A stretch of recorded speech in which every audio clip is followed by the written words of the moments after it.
All right. Okay.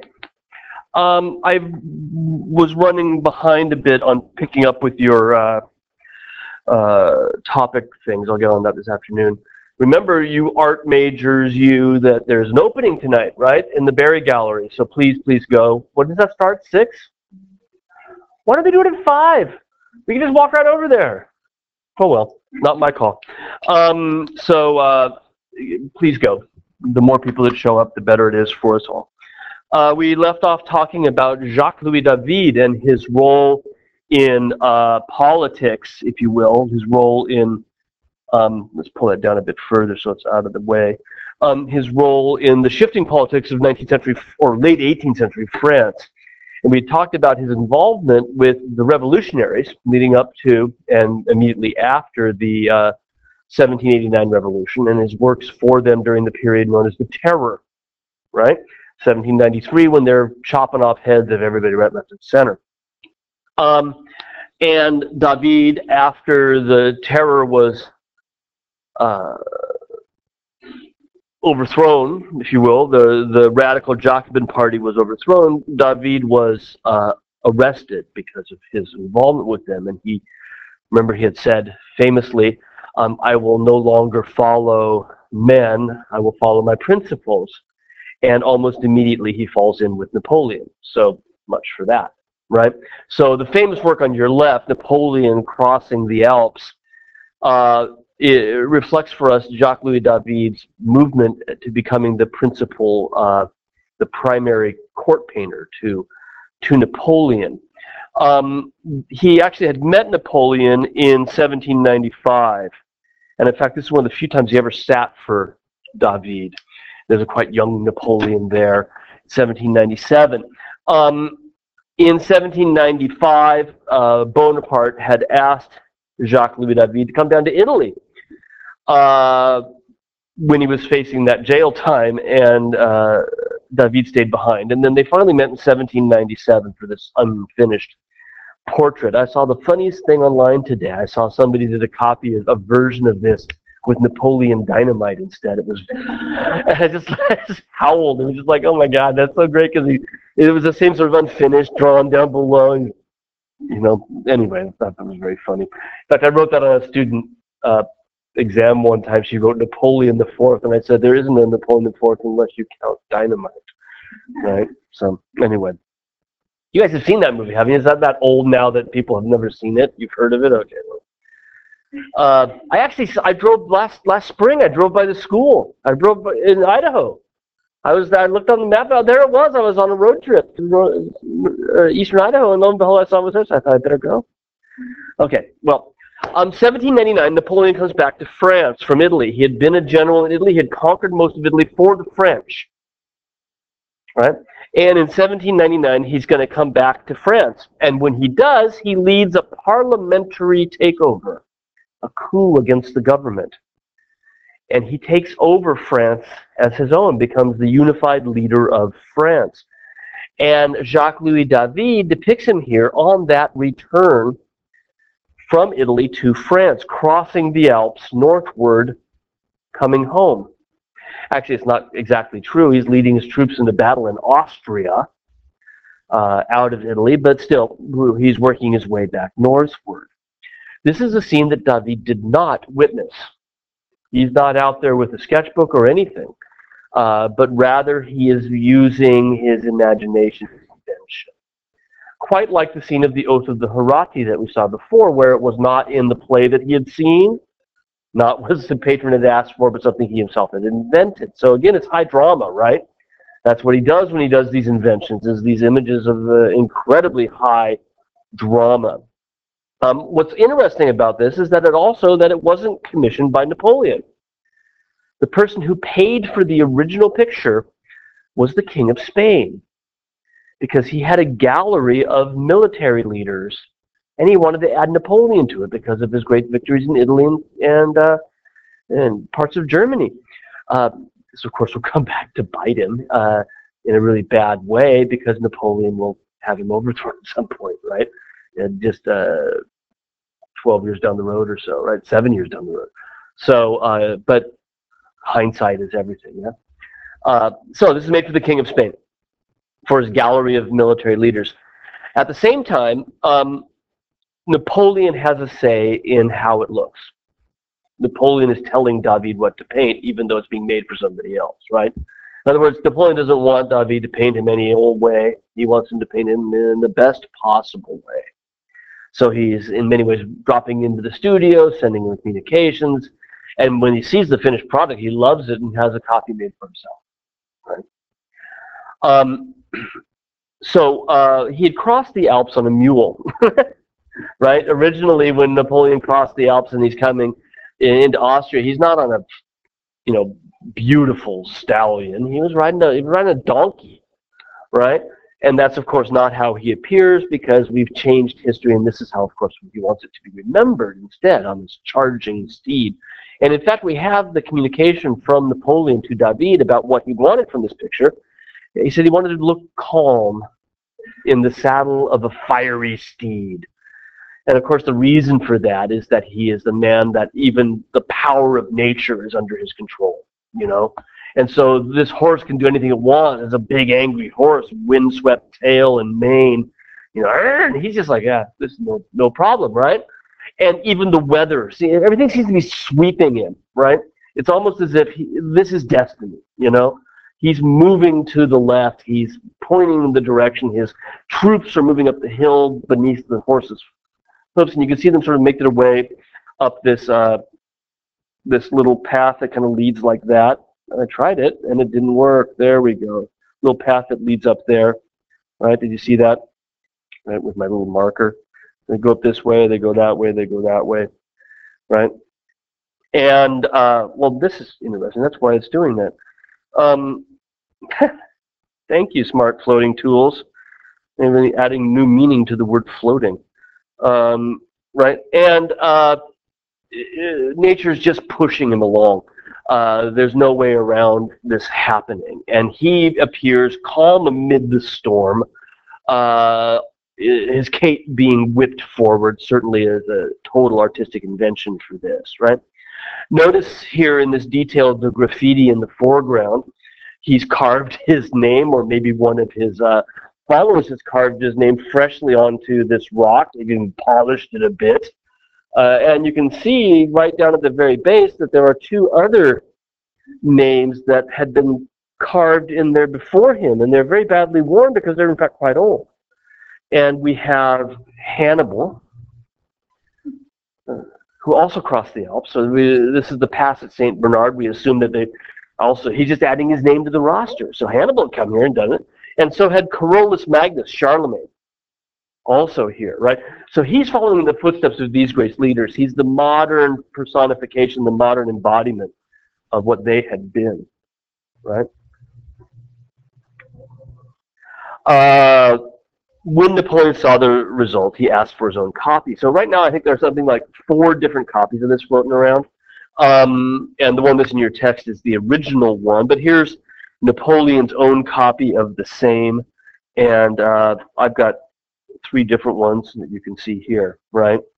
Because it became a rather popular image, right? Remains one of the most popular images of Napoleon out there, because he really nailed it, right? He knocked it out of the park insofar as how do you show an image of an incredibly strong leader, even though we know that Napoleon's stature was not that big, right? He's a short little guy.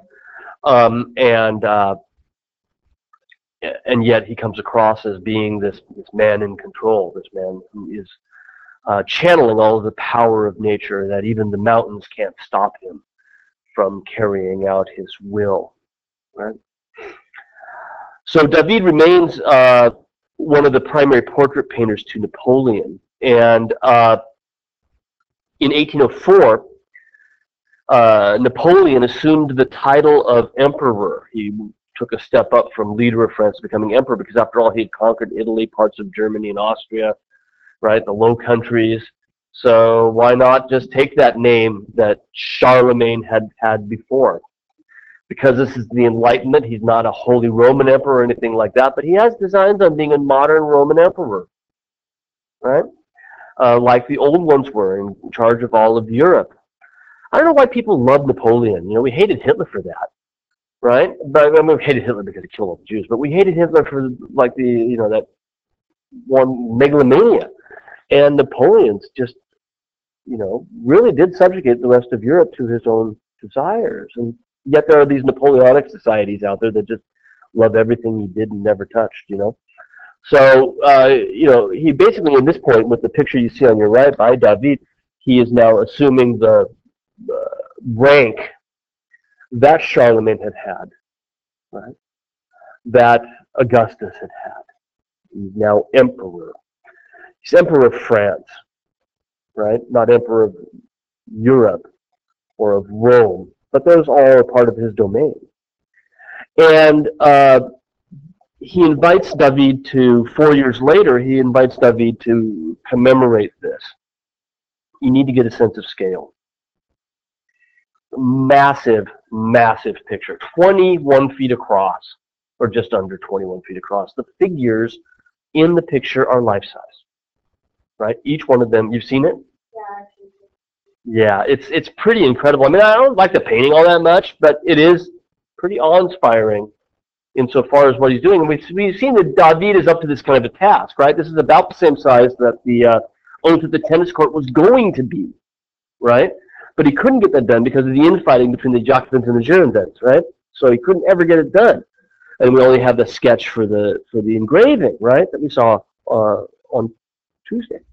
But this one he was able to get done. In fact, the process is fairly well documented. As he's working in the studio, most of the principals came and sat for him at one point or another, including the Pope. The only one who didn't was Napoleon. So he's basically working on old sketches and he knows him, right? But Napoleon doesn't have time for that sort of thing. And but the Empress Josephine is sat. All the other people that you see, the relatives, the aristocrats, everybody came and sat for their portrait at one point or another. And because Napoleon was the one leader of the country, right, it became easier politically. You don't have to worry about people infighting and changing scales of power at that point. Well, maybe you would, but it didn't happen during the time he was working on this, right? So the way the story goes, let's see what's coming up next is there. Napoleon summoned the Pope, Pius VII, and that's him with the papal tiara, beautiful robe, and the large staff standing there. He summoned the Pope to come to Paris to crown him emperor, and this is that old Charlemagne idea, because the Pope had created the role of Holy Roman Emperor for Charlemagne in 800, right? So 1,000 years later, perfect, right? Spot on. And the Pope had always given the crown to the Holy Roman Emperor, okay? This is the medieval fashion. This is the medieval tradition. And by the way, there still is a Holy Roman Emperor out there at some point, somewhere in this, right? But they have no power at this point. They're Habsburgs or something like that, right? The difference is that in the Middle Ages, Charlemagne, for example, went to Rome to receive the crown from the Pope. Napoleon is having the Pope come to him, right? He bows to no man. It's a really important part of this ceremony is the degree to which Napoleon is proclaiming his omnipotence, right? His all-powerful nature by telling the Pope, I ain't coming to you, you're coming to me. You're doing what I asked you to do, right? And what happened when he got there, the Pope staged this whole thing in Notre Dame, in the cathedral in Paris, right? And when the Pope is about to put the crown on Napoleon's head, Napoleon takes it from him. Like, imagine this, right? Okay, you be Napoleon for a second. I got the crown. You reach up, you grab it from me, and you put it on your own head, right? I am not going to, because I would say he's receiving that means if I gave you the crown, I could take it back, couldn't I? But if you put the crown on your head, that signifies that this is my own doing alone, and I just need you here for the pageantry, right? And when David began to paint this commemoration, his first plan was to show that. Right? So there's a drawing by David with Napoleon putting the crown on his own head. It's a rather problematic scene. As you might imagine, piss off Pope Pius VII pretty badly. And in fact, they had a pretty contentious relationship through the next 10 years that Napoleon's in power. Pope Pius never really castigated him. He said, he is one of my sons. He's a problematic son, but he's still one of my sons, right?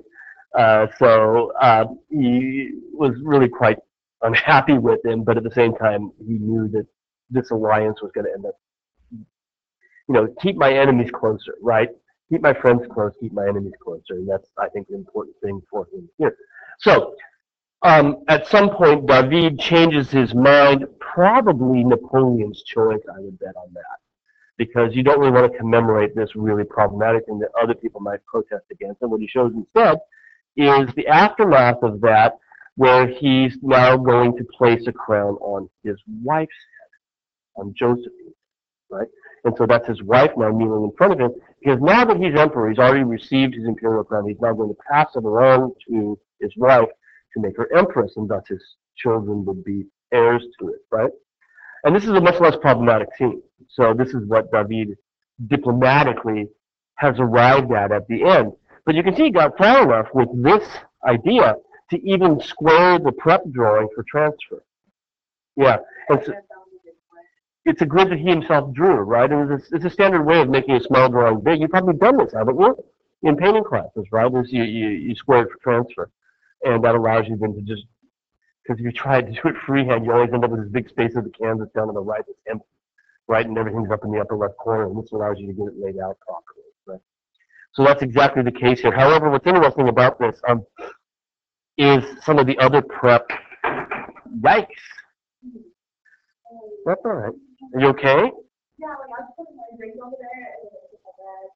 What kind of drink is it? It's like peachy, I got two. You want my No, I don't want any. I just thought if you're dropping things, I should ask you what kind of drink it is. I couldn't find a really good reproduction of this. But as prep for it, he did a prep perspective study. So this is Notre Dame, right? You actually have the plans of the cathedral delivered to the studio, so he could map out exactly where it was, and then study the perspective based on the actual ground plan of the cathedral. And you can see the Gothic arches back there, which, by the way, it's really played down in this, right? They're lit so you can't hardly see them, because really this becomes much more neoclassical looking than a Gothic cathedral that way. But this is the size. This is 21 feet of paper. It's a full-size perspective study for that. And it's not underneath that, right? It's a separate study. So studio majors, right? This is massive, exactly. But really, these things don't just happen, right? The impressionists have moved it for this idea that you can just jump in there and paint, you know? And so the whole point of doing that was to upend the academic tradition, which said that you need to study, work. And I kind of think there's some benefit to study, work. You know? On some level. And yes, there's times for free expression, but you got to get there. You know? David is a neoclassicist. It's just being that kind of expressive. You notice that he's even projected the recession out over here, beyond the frame, which is what you need to do for the proper perspective projection. Work beyond the frame of the picture to give it again, a lot of prep for this before he actually paints the portrait. Over 100 different life-size portraits of the onlookers in the world. Like I said, they also came to the studio to sit.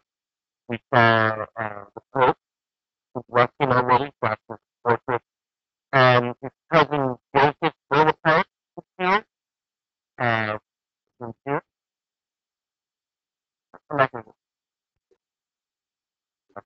But Joseph Bonaparte, we will hear about later, right?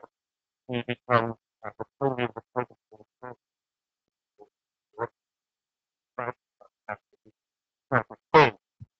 So here he is, very that event, although this comes out with the formation. Um, there's, there's,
got a lot of ability to stop, might have been backlash, but to stop taking the portrait of Napoleon by one of Bobby's people, Bob to be woman is and repeat after me. I never would say, I got you, I did. And I was roughly silent. If you really a good friend with my wife, I was working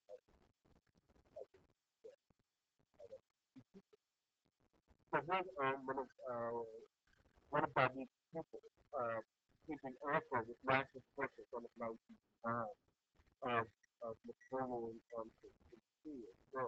And it's found in the phenomenal foot. This is just after. And what's the thing that really, it's seen by the people before Bobby's massive purpose. This is also borrowed from another work of art that was only a basic work. From the instant class, do you look like anyone from the famous earlier this book?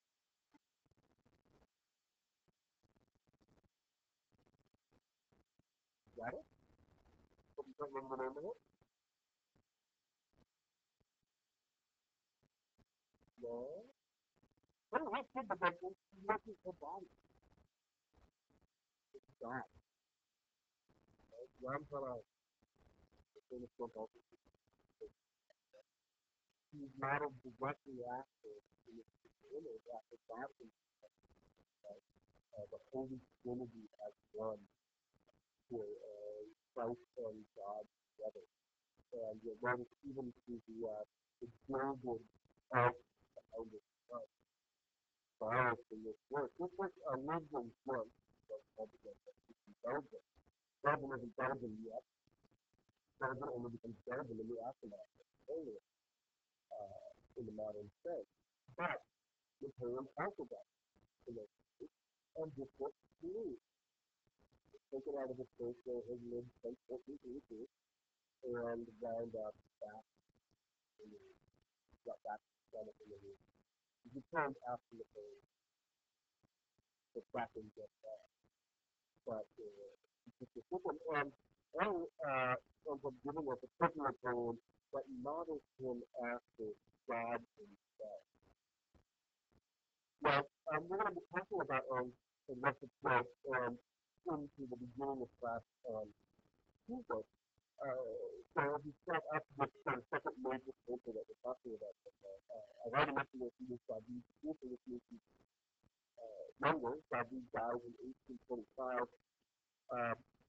Adam has a really long career. He won the Prix de Rome in 1801 as a youthful student. But he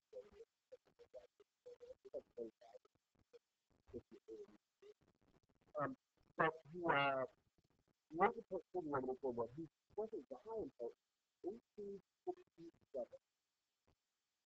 And he's working right up until the very end.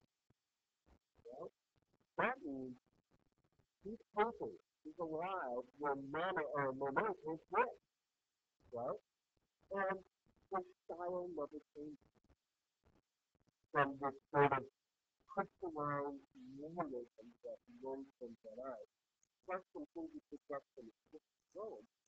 He stands a more practical outwardly outwardly very good. And I think there's a kind of effect in that. This and this is get into it.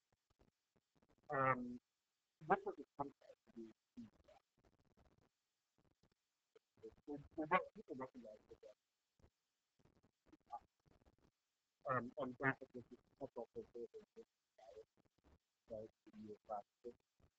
And when back to Rome, he tried to prove that he can do more practice. And when Carol commits something to the Christian and the Christian things that have to do with that, I think that's what we know. So, kind of changes all around it, right? And people can still be saying. And you haven't thought about this because I'm not an image. I am, I have a restaurant I look to because I'm holding the standards of quality and condition. That's my job, you know, against the innovators. And we've got creative jealous glass, behaviors that we didn't have much to do with the find out which was the right way to put it. We're going to learn, I guess, to, um, uh, many of these people found in quite well finished and that's not exactly the same as that. His interest in Northern Renaissance and Ron Bernard in particular is something that he was not share with his people, with roughly youth. He's apparently more practical, but he has so much different just the line rules. It's another work that reference another image of Napoleon that Napoleon didn't. In fact, it wasn't commissioned by anybody. This is young, 25-year-old girl looking at her and stuff, and it's 9 inches tall. Painted with exactly the year. On stuff, put it in the salon in 1806, and then the French government right? That left you. But what we're trying to do, that's not what Owen's trying to do. What Owen wants for position is a painter for the well, he's much less interested. Neither will go with the sometimes we'll look at some of these things, but the thing with right is propaganda, kind of ridiculous field, even to the point. On one hand, he's God, right? God the Father. Elevated throne, the evil of empire, the staff of his right hand, and most of the pictures of the wind, when the evil of empire is a Roman symbol, so that's the original Roman empire.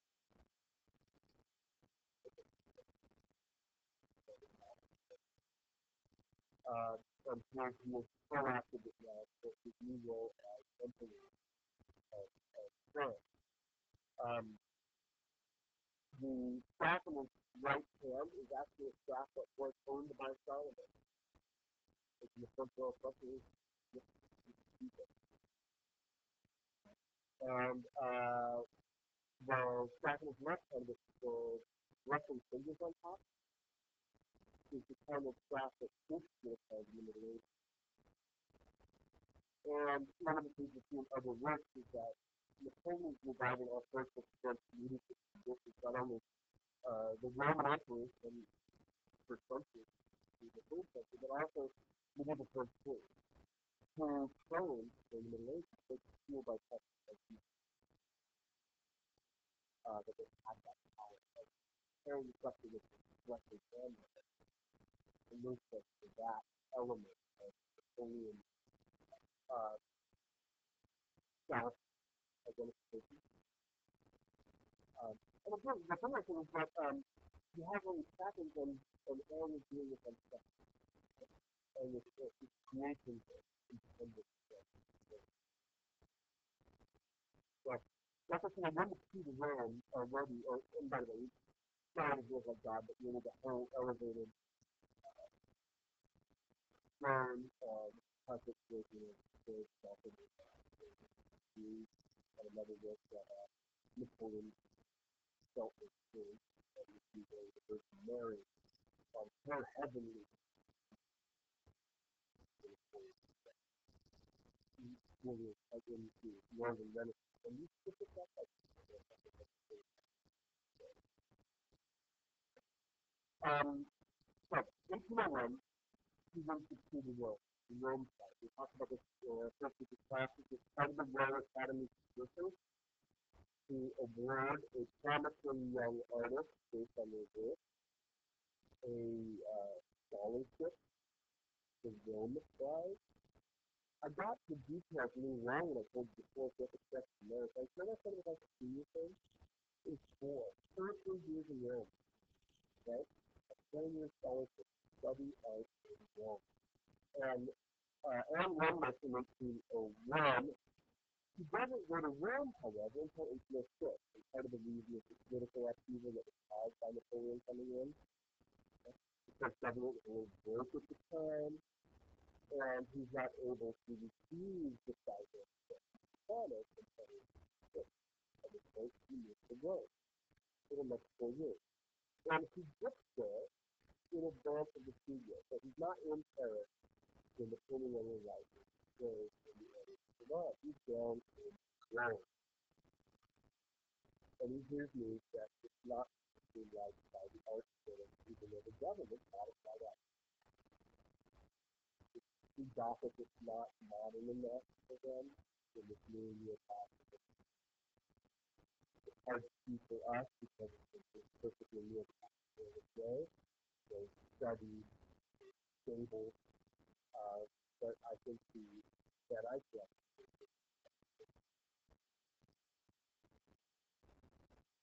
When it gets to them, in 1806, he begins to send work back to be shown in the salon, or simply put back collection, so people know its progress, what he's been studying and looking at. One of the first works that he sends back is this one, Oedipus and the Sphinx. In this image, you can't see the Sphinx face very well. Does anyone know the story of you've heard of Oedipus? Oedipus, yeah, okay.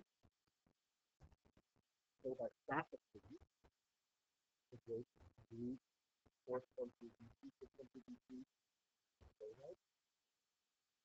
So the great classical writers of all time, I think by lifting the first penny he comes back, he says, hey, I'm immersing myself in classical art. I'm not going to be back at that. Sure, you know, this is really back. Classical subject, you give this to love figures who look like he could be based on classical Ian.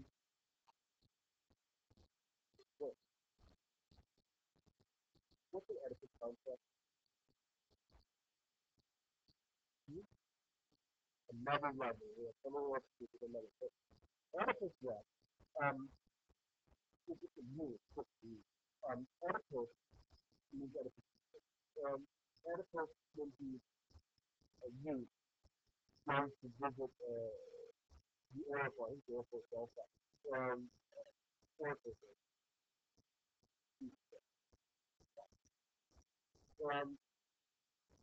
the oracle tells him that he's going to speak. What? No way, I wouldn't do that, right? And the problem is when how that actually and it's used to read people that he's given another, right? Okay. So, this is a scene from the play, right? That shows Oedipus with his travels to seed where he's going to meet them. Being stopped by a guardian on the path. So, who will let no man pass. Some of the streets and money tied on him in the jail. You know, the guys at Ford, and then you stop him, right? Blowing things up. You have to answer these questions, and that's not exactly the process. You can't pass unless you can answer the witness. And if you can't answer, you die. If you can't answer, I'll let you go. No? So, Oedipus is now listening to the witness thinking, don't get back to Paris, no. We worked to get in 1827 to put him in the salon at that point. Right? So almost 15 years later, more than 15 years later, 20 years later, he reworked it a little bit. He reworked it years. As soon as he went in again, there's a copy of it from the last 2 years of his life up in the Wealth People. Right? So here's Oedipus with the station. Sorry about the reflected glare. the facts over there. But especially some companies is backwards, but you have to merge this one using a road copy as the basis, the whole road copy would be removed. So that would be the meaning of kind of no first parallel. So what you can see if you're looking, that's a little bit confusing there, right? Some of the different moments, okay, you see, you know, what's up your option? Look at it. I like those guys down there, so you can see down in the corner, there's a bow, spectrum, right? These are the people that have failed to answer the question of space from the history problem with what the same light is running away in space, right? And this is a slightly different moment in the same story, but basically the exact same thing. So, just off the road to see found 20 travelers who also living the winner was, you can get answer the winner. What walked on 4 legs in the morning and 2 legs at noon and on 2. You know, 4 legs in the morning, 2 legs, 2 legs, 2 legs.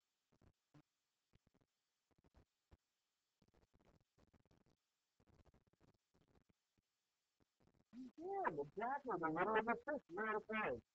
Is his answer because when we're children, we walk. When we're adults, we walk on 2 legs.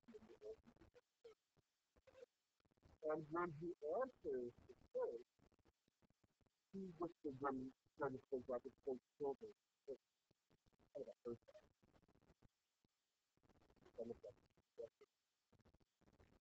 It's a first.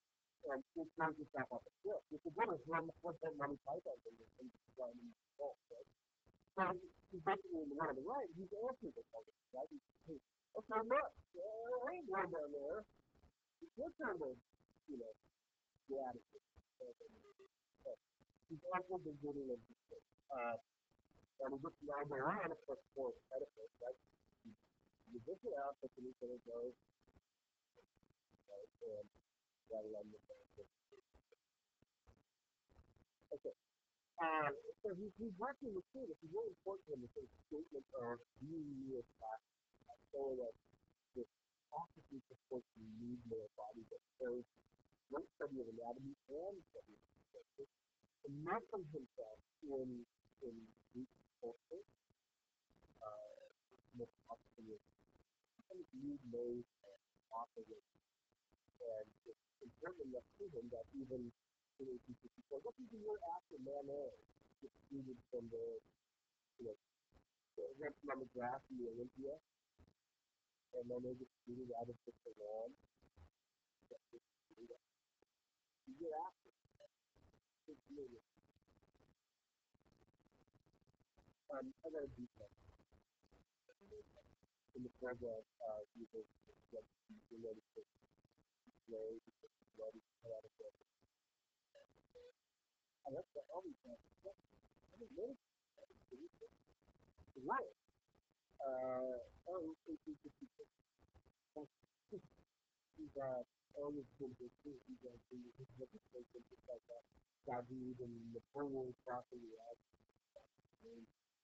there into Iraq. There's a Roman numeral here. LSSFLLS.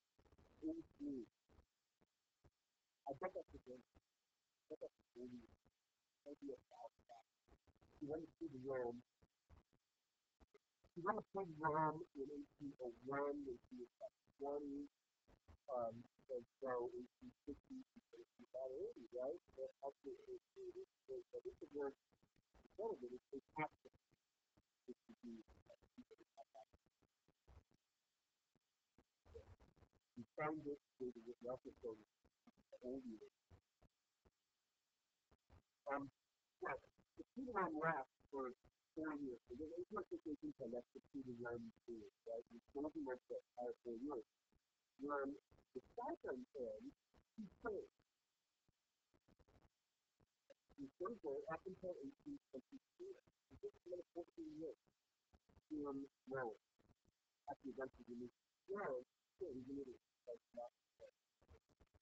And the reason he was able to stay on was because Napoleon had also got I had left a lot of things to read about. His sister, Napoleon's sister, Caroline Murat, becomes the empress. So there's a ton of things living in it. It wasn't a ready time for all. So if we look at them, the Macedonians had a practice as one of the living in the world. Especially if you look at it, trying to talk about the world, right around the time that the Treaty of Rome is running out. So much that might be proper, knowing start to deal with that we learn from that out, but we really never get that we see as the conditions of power. And we make money building these sorts of Napoleonic ideas, style. And it should be like fun when you do this.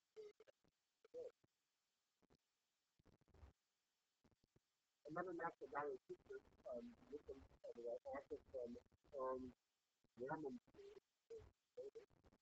was commissioned by the man in the West. Just as to validate the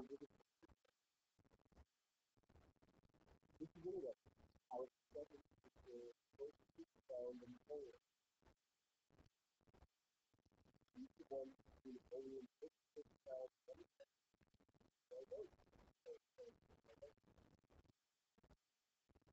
what the state is how to territory from 1809, the first state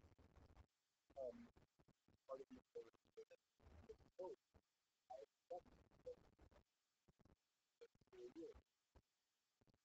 This is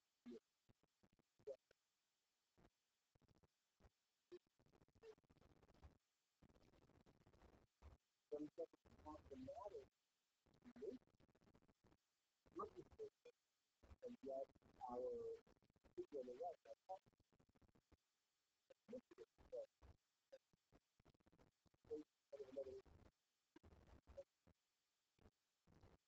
is nothing if you're in Napoleon David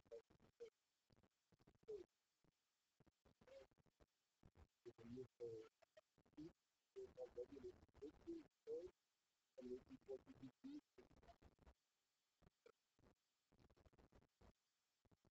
this will help provide a top on as a independent and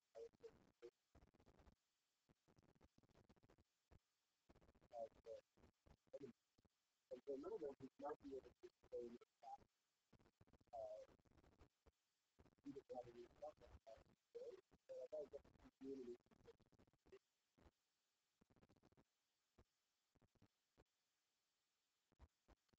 One of the things that I think is fascinating is whether it's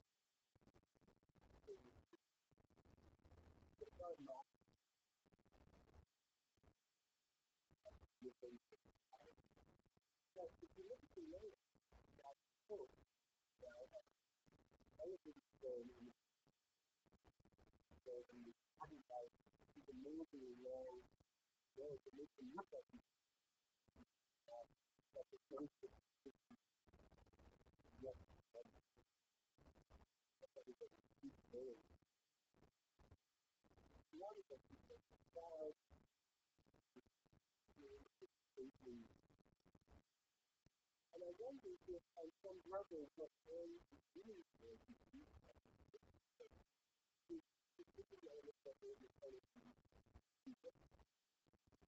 much of the most important thing in the world, would just see a animation of the folks that are nowhere near very anything that is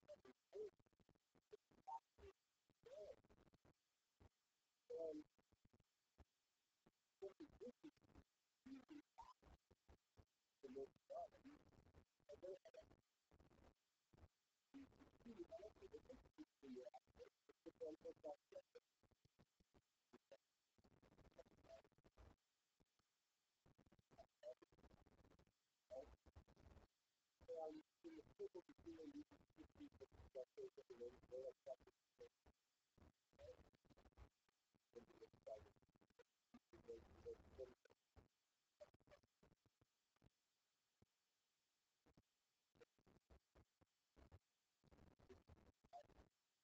very well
is